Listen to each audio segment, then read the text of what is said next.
Amidst the COVID-19 pandemic that has affected the entire nation, many students whose jobs remain open, like Christy Perez, have decided to continue working.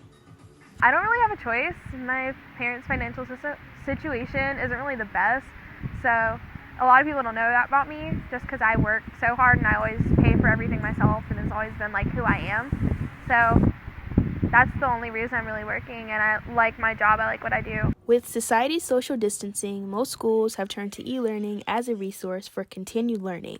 And as a result, Here you go. Thank you. Oftentimes, many students go from here to here, which can become completely overwhelming, especially coming home after a long shift and having to complete all of those online assignments.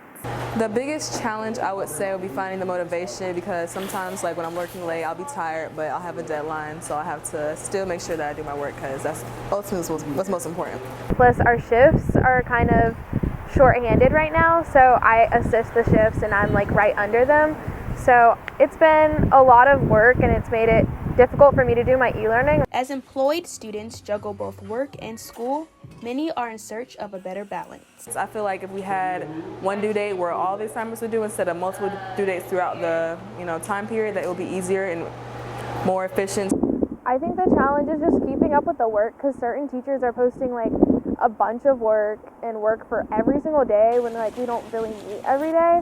And the communication isn't really clear from them, and then it just ends up being like one big mess, and I don't really know what I need to do and what I don't need to do. Though there are many students still working during the pandemic, COVID-19 forced many jobs and businesses to close its doors, which has left some students currently unemployed. Sucks being without a job. Ultimately, because I'm not necessarily the main breadwinner in my family, it doesn't really affect me as much as it may affect other people.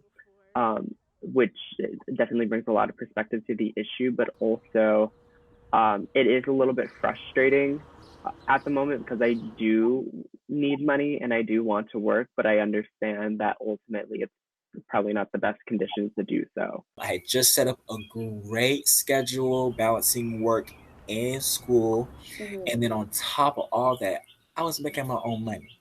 As COVID-19 has presented unexpected circumstances, teachers have made efforts to make e-learning more efficient for all students, including those working. Reporting for RNE-TV Live, I'm Ebony Christie.